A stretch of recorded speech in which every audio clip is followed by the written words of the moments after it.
అంటే ఇప్పుడు మీ నాన్న ఉన్నారమ్మా, పాప ఆయన పేషెంట్ కూడా అనుకుంటాను. ఆయన ఎప్పుడన్నా కొట్టాడు మిమ్మల్ని?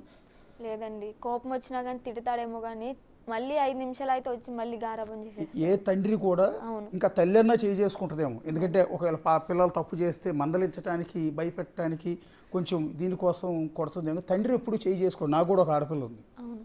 తండ్రికి ఆడపిల్ల అంటే మమకారం ఎక్కువ, భయం. ఆడపిల్లకి తల్లి అంటే భయం, తండ్రి అంటే ప్రేమ ఎక్కువ, ప్లస్ గారాబం కూడా. అంటే నానేమనడు. నీకు అమ్మ ఇష్టమా నాన్న ఇష్టమా అని అడిగితే ఆడపిల్ల నానిష్టం అనే చెప్తాను. ఎందుకంటే ఏ తండ్రి కూడా కొట్టడు. అలాంటిది అసలు మీకు ఫ్యామిలీతో సంబంధం లేని, అసలు నీ తండ్రి కూడా మీ మీద ఎప్పుడు చేసుకోలేదు. అలాంటి వ్యక్తి నీ మీద ఈ రకంగా రైట్స్ తీసుకుని ఇంత దారుణంగా.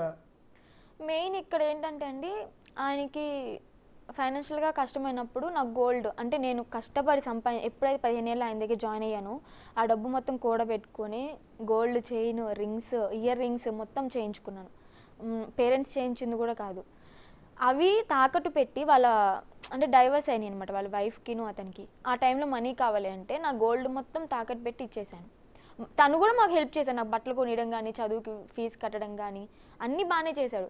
కానీ మధ్యలో ఎక్కడ ఈయనకి చెడిపోయింది అంటే, లేడీ అగోరి ఎప్పుడైతే మా ఇంటికి వచ్చిందో అప్పుడు నాతో ఒక మాట అన్నాడు, తన దగ్గర డబ్బులు తీసుకొని మన అప్పులను తీరిపోయిన తర్వాత వదిలేద్దాము అని చెప్పని.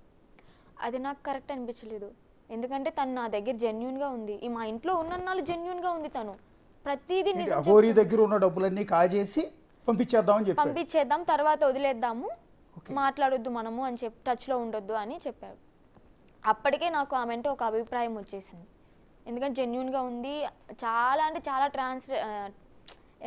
ట్రాన్స్పరెంట్గా ఉంది నా దగ్గర. సో అందుకు నాకు ఓకే అన్నాను అతని ముందు. కానీ తర్వాత నాకు చేయాలనిపించలే, డైరెక్ట్ అఘోరమ్మకే చెప్పాను నేను. ఇప్పుడు మొన్న మీ అమ్మ నాన్న ఇద్దరితో కూడా నేను లైవ్ చేశానమ్మా.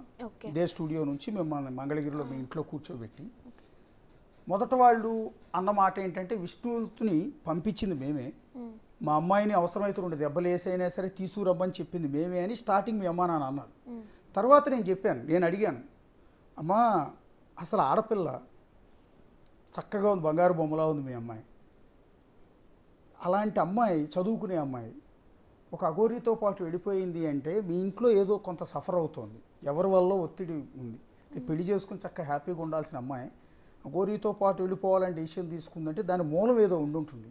మీరు ఒక కన్న తల్లి కదా, ఏ రోజన్నా చక్కగా ఒళ్ళో పడుకోబెట్టుకుని కూతుర్ని అసలు ఏం జరిగిందో చెప్పమ్మా, ఎవరి వల్ల నీకు ఇబ్బంది ఉందని మీరు ఏమన్నా అడిగారా అంటే మీ అమ్మగారు అన్నమాట ఏంటంటే, ఇప్పటివరకు అడగలేదండి, నేను కూడా అందరిలాగానే మందలిస్తున్నాను, నా కూతురు కదా దారిలో పెట్టుకోవాలి అని.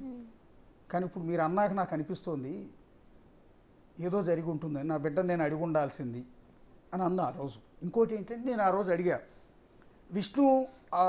విష్ణు మీ అమ్మాయిని గుజరాత్ నుంచి తీసుకొస్తున్నప్పుడు ఒక వీడియో ప్లే చేశారు చీకట్లో. అక్కడ అమ్మాయి ఏడుస్తోంది నేను రాను అని. ఆ టైంలో విష్ణు అనే వ్యక్తి వాడిన భాష మిమ్మల్ని బెదిరించేలా, నీకు సంబంధించిన వీడియోలు నా దగ్గర ఉన్నాయని, లేకపోతే వాడిన పదజాలం వింటే కేర్ టేకర్గానో అన్నగానో బంధువుగానో అనే మాటలు కాదండి అవి, ఏదో సంథింగ్ తేడా ఉందని అన్నప్పుడు మీ అమ్మ రియలైజ్ అయ్యారు. ఇప్పుడు చాలామంది మీడియాలో చూసిన వాళ్ళు కూడా అదే అనుకుంటున్నారు. నాకు విష్ణు అన్నయ్యకి బ్రదర్ అండ్ సిస్టర్ రిలేషన్ తప్ప వాళ్ళు అనుకున్న విధంగా ఏమీ లేదు. మరి ఎందుకు ఇంత నా మీద పెత్తనం చేస్తున్నావు నాకే అర్థం కావట్లేదు. ఇప్పుడు ఆ రోజు అంటే మేము చూసింది ఒక చిన్న క్లిప్పు, అది ఏదో పొరపాటున వచ్చింది కాబట్టి ఆ వాయిస్ తిన్నామమ్మా. మిమ్మల్ని అన్నమాట నేను కూడా అంటే ఆ మాట ఎందుకు అన్నారు అంటే, ఈ లేడీ అఘోరి నన్ను బేరం పెట్టింది అని చెప్పని వాళ్ళు అంటున్నారు. మీ దగ్గర ప్రూఫ్స్ ఉంటే నాకు చూపించండి అన్నాను. ఆడియో రికార్డింగ్ ఏముంది వినిపిస్తామన్నారు. ఇంతవరకు నాకేం వినిపించలేదు. అంటే ప్రూఫ్ ఉంటే డైరెక్ట్ నాకు చెప్తే నేనే రియలైజ్ అయ్యి ఉండిపోతా కదా. వాళ్ళ దగ్గర ప్రూఫ్స్ ఏం లేవు, ఓన్లీ మాటలతో చెప్తున్నారు. మాటల్లో చెప్తే నేను ఎలా నమ్ముతాను? సరే, మీ అమ్మ గుజరాత్ నుంచి వచ్చేసిన తర్వాత అమ్మాయి ఏమన్నా మీతో మాట్లాడిందా? చక్కగా అమ్మ అసలు ఏం జరిగింది? లేదు, గుజరాత్ నుంచి వచ్చిన తర్వాత నెంబర్ 1 స్టూడియో వాళ్ళు టచ్లో ఉన్నారనమాట విష్ణు అన్నయ్యకి. వాళ్ళకి మాత్రమే నిజం చెప్పుకుంటూ వచ్చాడు. నెంబర్ 1 స్టూడియో వాళ్ళు ఒక రూమ్ తీసుకున్నారు, అక్కడ స్టే ఉండమన్నారు. తర్వాత వాళ్ళ స్టూడియోకి తీసుకెళ్ళి ఇంటర్వ్యూ చేశారు. అప్పటికే వాళ్ళు నాకు చెప్పారనమాట, ఇలాంటిది అలాంటిది అని చెప్పని.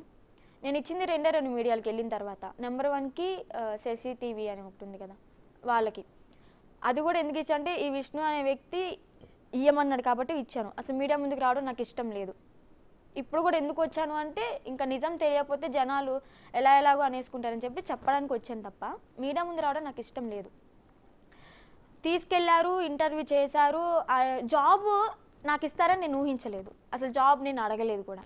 నీకేమన్నా ఇంట్రెస్ట్ అంటే ఫిలింలోకి వెళ్ళాలని, యాక్ట్ చేయాలని, ఇలా యాంకరింగ్ కొంచెం టచ్ ఉంది కాబట్టి అది కూడా ఇంట్రెస్ట్ చేశారంటే నువ్వు చేస్తావా అంటే నేను ఇప్పుడే చేయను, 1 మంత్ నా మైండ్ రిలాక్స్ అవ్వాలి సార్, ఆ తర్వాత చూస్తాను అన్నాను. చేస్తాను అని కూడా అనలేదు, చూస్తాను అన్నాను. కానీ వీళ్ళు ఏం చేశారు, నెంబర్ 1 స్టూడియో వాళ్ళు నా ఇన్స్టాల్ ఐడి ఒక పిక్ స్క్రీన్ షాట్ తీసేసి ఐడి క్రియేట్ చేసేటప్పటికప్పుడు ఒక ఫౌండ్ పేపర్ ఒకటి తీసుకుని వచ్చేసి నాకు ఇచ్చేశారు. అది నేను ఓన్గా అడిగితే వేరు, వాళ్ళు అలా ఇచ్చేసి మీడియా ముందు చూపించడం అంటే ఇది ఇక్కడ ఏమర్థమవుతుందంటే వర్షిని వచ్చిన ఫస్ట్ మాకే ఇంటర్వ్యూ ఇచ్చింది, మా దాంట్లో కూడా జాబ్ చేస్తుంది. ఎంఎస్ఆర్ గారితో ఇంటర్వ్యూ ఉంది కదా, నేను చేసిన ఇంటర్వ్యూ అది కూడా నేను జస్ట్ నార్మల్గా అడుగమ్మా నీ టాలెంట్ చూద్దాం అన్నారని నేను అడిగాను. అది ఇలాగ మీడియాలో పెట్టేస్తారని చెప్పి నేను అనుకోలేదు. ఎంఎస్ఆర్ అంటే ఎవరమ్మా? నెంబర్ 1 స్టూడియో చైర్మన్ గారు. ఓకే, అంటే నెంబర్ 1 స్టూడియో ఛానల్ యజమాని. సరే ఓకే, ఆయన మీకు తప్పే ఉద్యోగం ఇవ్వచ్చు, సరే కష్టాల్లో ఉన్నారు కాబట్టి ఇస్తే ఇవ్వచ్చు, తప్పేం లేదు, అంటలేదు. కానీ నేనేమంటానంటే మీరు గుజరాత్ నుంచి విజయవాడ రావడానికి 4 రోజులు పట్టింది. ఎక్కడెక్కడ మిమ్మల్ని దాచారు అంటే ఐ మీన్ ఎక్కడెక్కడ మిమ్మల్ని ఉంచారు? గుజరాత్ నుంచి డైరెక్ట్ ఉజ్జయిన్ తీసుకెళ్లారు. ఉజ్జయిన్ టెంపుల్ దర్శనానికి అని చెప్పి రూమ్లోనే ఆర్టీవీకి నేను జూమ్ మీటింగ్లో వీడియో కాల్లోకి వచ్చాను. అప్పుడు అఘోరి లైన్లో ఉంది మాట్లాడతారా అన్నప్పుడు నేను మాట్లాడతా అన్నాను.